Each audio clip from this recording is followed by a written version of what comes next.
The man working as a janitor in the psychiatric hospital, the first time he saw that barefoot girl, was immediately drawn to her.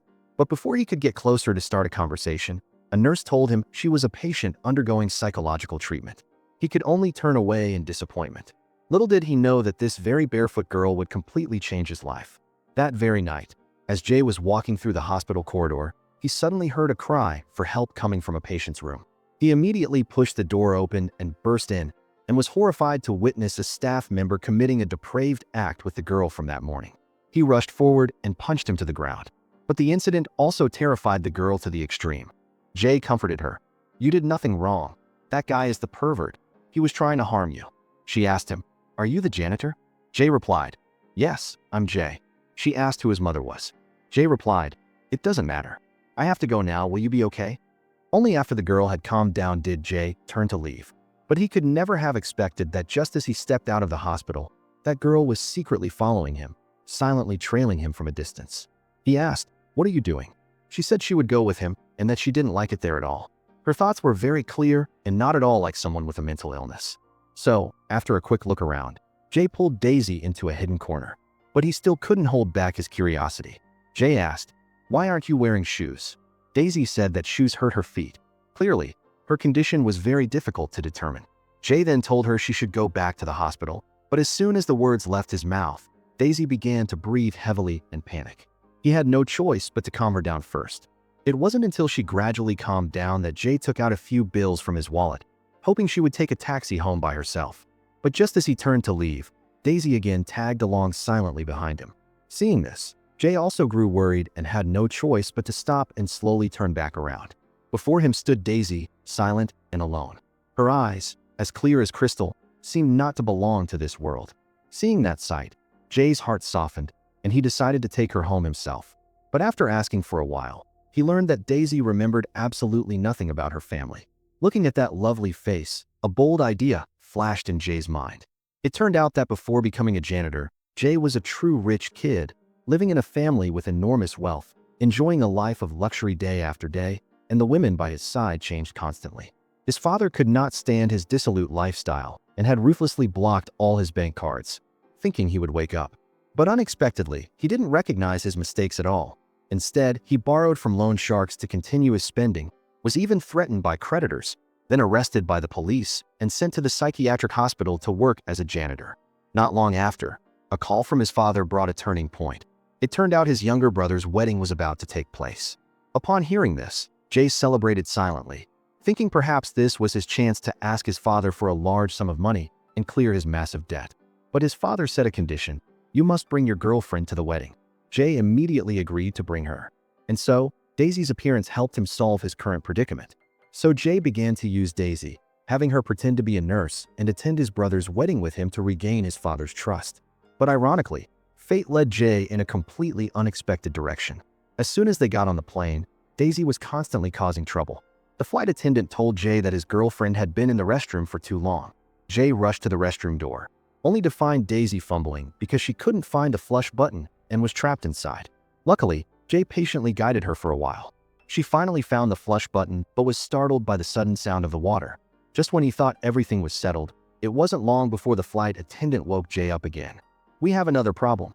It turned out Daisy had sat in someone else's seat and had even eaten their entire meal. At this point, the flight attendant began to suspect her strange behavior. The flight attendant asked Jay what was wrong with her. Jay apologized and replied, "My girlfriend is completely normal." Although Daisy often created awkward situations, whenever someone doubted her, Jay would always instinctively stand up to protect her. And Daisy had sensed that, so she wasn't angry at the flight attendant's words at all. On the contrary, Daisy even turned to Jay cheerfully and asked, "Did you just call me your girlfriend? Am I really your girlfriend?" Jay replied, "Yeah, that's right, you're my girlfriend." Though Jay's answer sounded a bit half-hearted, Daisy still felt an unusual joy in her heart, because her mother had once told her that with her looks, no one would ever truly love her. Hearing this, Jay said, Daisy's mom must have guessed wrong. Just one gentle sentence was enough to stir that wounded heart with a ray of warmth. But Jay could never have imagined that the girl with such an innocent and harmless appearance was hiding a terrifying secret. Not long after, the two of them arrived at Jay's house. The magnificent mansion made Daisy's eyes widen in amazement, and the luxurious interior made it impossible for her to look away. Immediately after, Jay took Daisy to meet his mother. His mother asked in surprise, "Daisy isn't wearing shoes." Jay quickly steered the conversation to another topic, saying he was really tired and told Daisy to take her things up to her room. Right after that, she suggested they not sleep in the same room. Daisy said she would not sleep in the same room as a man. Jay also said that they had never done anything. Daisy was completely different from the girls Jay had known before. Even his father felt pleased when he first met Daisy. Daisy introduced herself as a nurse. Seeing this, Jay's father also replied that he was very happy because he was actually feeling a bit tired, so Daisy's presence made him feel more at ease, and it was also a sign that his son had changed. Life was starting to get back on track, so much so that he completely failed to notice that the girl was still barefoot. After that, friends and relatives started arriving at the house. Daisy curiously looked at everything around her, just like an innocent and inquisitive child, and everything here fascinated her. She took a sip and blurted out, "Oh my God, this is just like perfume." Jay's dad replied, "And the price is just the same. Feel free to drink." She always expressed her thoughts frankly. Seeing the foie gras, Daisy shook her head. "I can't eat this." Jay immediately asked why. Daisy said this dish was exactly like canned cat food. The guests had never heard anyone compare foie gras to cat food. They looked at each other, speechless, and the dinner atmosphere instantly became awkward. Right at that moment, someone curiously asked what Jay did for a living. To save face, Jay made up a story about investing in a new project at the hospital. But his father asked him a direct question. "So you came back for money?" Jay replied, "No, I didn't come back for money. I just wanted to come back for my brother's wedding." The atmosphere at the dinner table started to get tense. His mother tried to change the subject, but his father was adamant. Just then, Daisy spoke up. "Actually, he has a plan, and it's a great plan. It just can't be revealed right now." Jay's dad asked, "Is Daisy also a part of this plan?" Daisy replied, "Yes." Jay's dad continued, "Then we'll talk about this later." Daisy's action made Jay start to see her in a different light. Though she wasn't skilled in social situations, she knew how to stand up for him when it was needed. Jay began to have doubts. How could such an intelligent girl be a psychiatric patient? He told her that she did very well and everyone liked her. But the next morning, while Jay was still not fully awake, his mother shook him. "That girl is cleaning our bathroom." Jay rushed to find Daisy, and, just as he feared, she was wearing a psychiatric hospital uniform and diligently cleaning the sink. Jay couldn't help but ask her. It was then that he learned that at home, she frequently had to do housework and always had to clean every nook and cranny of the house until it was spotless, without a single speck of dust. Jay said that she didn't need to do those things here. But Daisy said her mother had once told her that was the way to win love. In Daisy's mind, love was something that had to be earned. To be truly loved by someone, one must prove their own worth. At first, Jay was still gently comforting her, but Daisy's next words made Jay freeze on the spot. She said that her mother was dead because she herself had killed her. Jay immediately felt a chill run down his spine. Looking at the innocent and gentle girl before him, he still couldn't believe she could be a cold-blooded killer. The wedding ceremony was about to begin, and Daisy wore the dress Jay had borrowed for her. But the dress didn't fit well, so Jay's mother led her into her private room and took out a dress she had worn in her youth to give to her. When Daisy appeared before everyone wearing high heels and a splendid, elegant dress, Jay's eyes couldn't leave her. At this moment, she looked so noble and elegant, not at all like a psychiatric patient. But in the very next second, Daisy suddenly slipped and fell. She was still the same innocent and clumsy girl as ever. Jay's father, seeing that his son had changed, agreed to give him a sum of money after the wedding. But just when everything seemed to be going smoothly, an unexpected incident occurred. In front of everyone, Daisy bent down to pick up the fallen flower petals from the basket and handed them back to the little flower girl. The little girl asked with confusion what she was doing. Everyone was utterly stunned. Jay rushed over to pull her back to her seat and whispered, "Just sit still and clap." However, that small action had already made his parents suspicious. So, while they were dancing, Jay's father began to deliberately probe her. A series of sharp questions immediately made Daisy flustered, and her breathing became rapid. He asked who Daisy really was.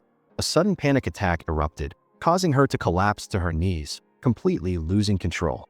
Fortunately, Jay appeared in time and quickly led her away from the crowd. But his father refused to let it go. He continued to follow them, questioning them harshly. Under his father's relentless pressure, Jay could no longer hide it. "I'm working as a janitor in a psychiatric hospital. It's part of my probation. And she's a patient." After hearing this, his father immediately turned and walked away. Daisy intended to return the necklace to Jay's mother, but she wanted her to keep it. Jay's father, however, was vehemently against it. Seeing Jay's parents argue, Daisy finally couldn't hold back her emotions and broke down. After handing the necklace back to Jay's mother, Daisy took Jay's hand and left without hesitation. It turned out that lies will eventually shatter. Perhaps only when faced with a painful truth do people truly have a chance to pick themselves up.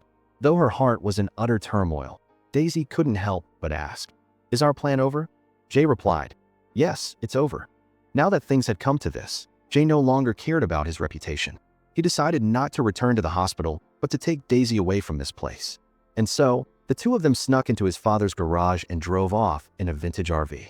Just like that, they began their escape journey in the motorhome. Along the way, Daisy was mesmerized by the beautiful scenery. And because Jay was by her side, to her, this didn't feel like an escape, but more like a dreamy and romantic journey. But for Jay, he only felt tired and anxious.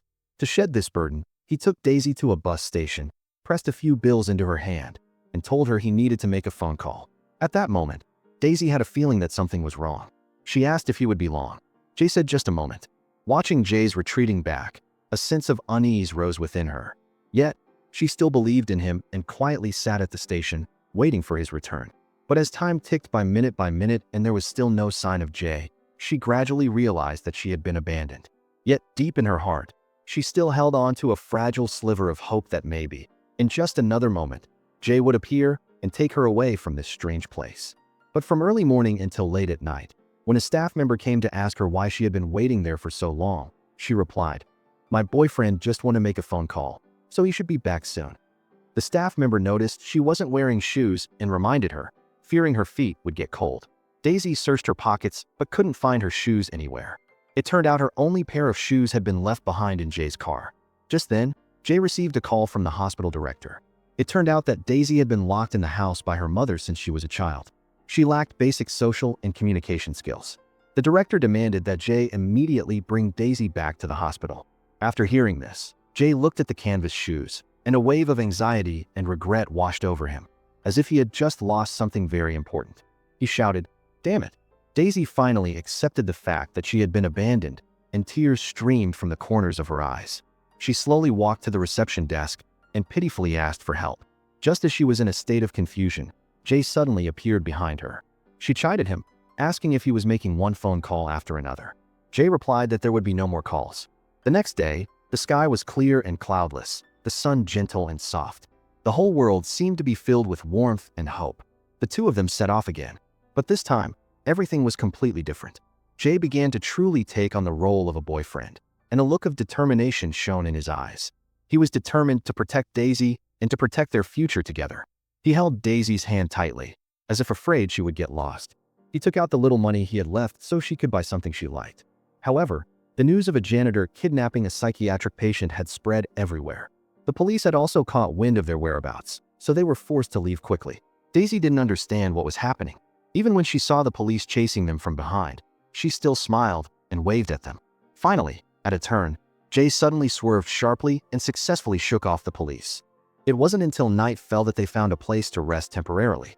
But as Jay was sound asleep in a sweet dream, Daisy suddenly woke him up. She told him he was making a funny sound in his sleep. Jay didn't understand, so she mimicked it, like a car horn and as if there was a police officer outside. Jay immediately startled awake and quickly got up to hide in the bathroom. Just then, Daisy calmly opened the car door. Facing the police officer who intended to check inside, she quickly came up with a lie that her boyfriend was hiding in the forest. The police officer believed her instantly and rushed into the forest to search. Daisy took the opportunity to take the police car keys and throw them far away. Jay was completely bewildered by everything Daisy had just done. She said that if he went to jail, they wouldn't be able to be together anymore. Those words warmed Jay's heart. He began to doubt the hospital director's assessment. A girl this intelligent and lovely. How could a girl like that be mentally ill? In the following days, they leisurely continued their journey under the cool breeze. They shared their thoughts at night in the small motorhome. As time went by, Daisy's feelings for Jay grew deeper. She began to desire more closeness with him, but Jay only responded with a gentle smile. That smile held both tenderness and sincerity. If it had been before, perhaps he would not have hesitated to accept those feelings. But now, his love for Daisy had become much deeper. Later, they went to an amusement park filled with the laughter of children. Daisy shouted with joy as she went down the slide. They stood before the giant Ferris wheel, enjoying delicious food that Daisy had never tasted before. As they rode the carousel together, it was as if they had entered a beautiful fairy tale world. As the ride slowly turned, all their worries seemed to be carried away up into the sky. After a day together, Daisy gradually realized she couldn't live without him. She told him with a choked voice that today was the happiest day of her life. Even the next day, her joy had not faded. They continued to roam the roads. Daisy was mesmerized by the scenery outside the window, her heart filled with hope for the future, as if she could already see a brilliant life awaiting them. But fate always likes to play tricks on people. Jay received a call from the director. He warned Jay that he had to bring Daisy back to the hospital immediately, or he would go to jail. With no other choice, Jay reluctantly agreed to take Daisy back. But just as he was speaking, Daisy, standing nearby, heard everything. She thought Jay was going to abandon her again. Despair washed over her fragile heart like a great wave. Daisy desperately got into the car and started the engine. Her tears fell like a broken string of pearls. Crying, she blamed Jay. She said he never wanted to be her boyfriend, he only pitied her. Jay ran while shouting that he did want to, that he was completely sincere. Daisy lost control and stepped on the gas. In the end, the car slammed into a container in front of them. Luckily, Daisy was not injured at all. Afterward, Jay decided to sit down and have a serious talk with her. Daisy began to talk about her past with her mother. She told Jay that for as long as she could remember, she had hardly ever stepped outside the house, because her mother always told her that home was the only absolutely safe place.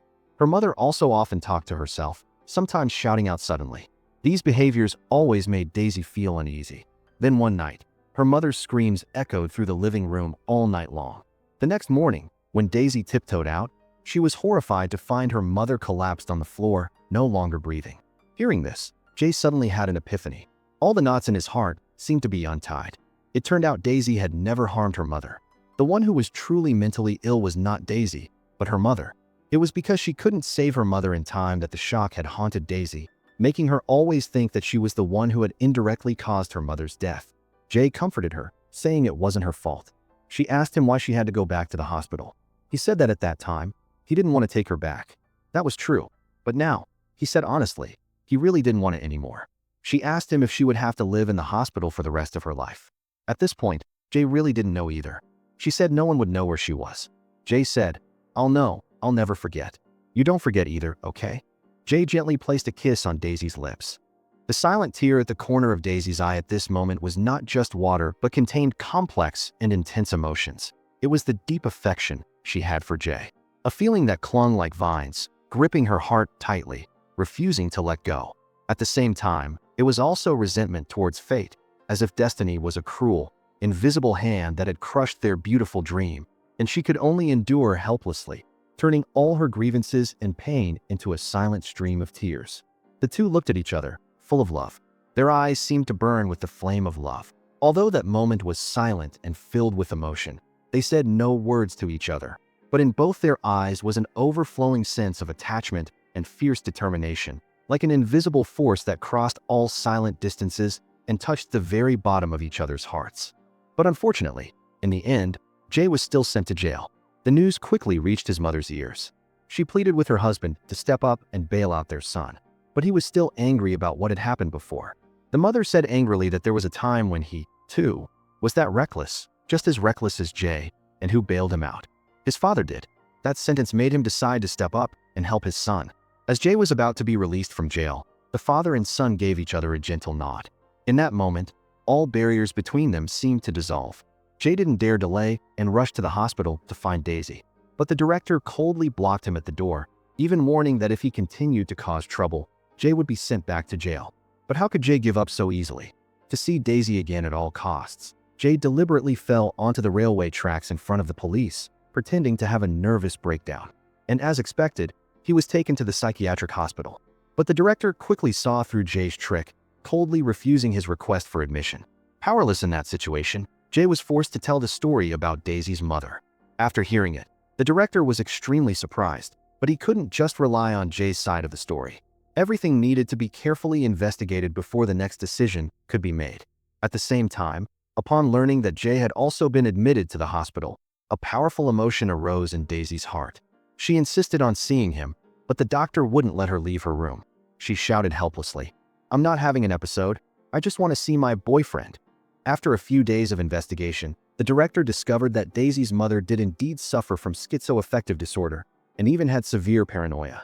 Since this illness could be hereditary, the director needed to conduct a psychological evaluation for Daisy before deciding whether to discharge her. A few days later, the director met with Daisy again and had a deep conversation with her. He didn't ask directly about Daisy's mother, but focused on her feelings for Jay. He asked if she liked Jay. Daisy replied that she didn't just like him, she loved him. He asked further if she had ever loved anyone before. Daisy replied, never. The director wondered how she knew she was in love. Daisy innocently asked the director if he had ever been in love. He replied that he had been married but was divorced. She asked if he still loved her. Before the director could answer, she continued, when it happens, you just know it's not anything else. Those sincere words from the heart were like a key that opened a closed heart. At this moment, he cast aside all his prejudices and saw this pure and kind girl with new eyes. That emotion was no different from a normal person's, perhaps even deeper. But if he were to ask where that feeling came from, perhaps no one could say exactly in words. Because love always transcends all language. It sprouts silently in the heart, but the heart and every inch of skin whisper and confirm, this is love. On the day of her discharge, Daisy wore the floral dress she had worn at the park, holding a bouquet of fresh flowers, and skipped barefoot out of her hospital room. At the corner of the hallway, she finally saw him, the person who kept her awake day and night. Neither could contain their longing, and they simultaneously quickened their pace towards each other. As they embraced tightly, their heartbeats and breaths seemed to merge into one. That kiss, full of love, bound them even closer. Love is like a romantic journey full of unforeseen surprises. As we navigate the vast sea of people, wandering through the river of time, we may meet the companion for a lifetime, and thanks to that person, your life will become more complete. Their world will also become more vibrant. That person is like the morning sun, quietly illuminating your once ordinary path, making a hazy future clear and warm. You begin to try things you've never tried before because of that person. With their encouragement, you bravely pursue the dreams buried in your heart. The worries and anxieties you once had to bear alone gradually dissipate with them by your side. The two of you will go through the ordinary things of life together, sharing every joy, sorrow, anger, and happiness present in the simplest moments. The presence of that person will help you become a better version of yourself and fill your shared world with endless possibilities. What did you think of today's movie? Is the love in the movie similar to your real-life love? Does that love involve sacrifice and forgiveness? Don't forget to leave a comment to let me know. For now, goodbye and see you again.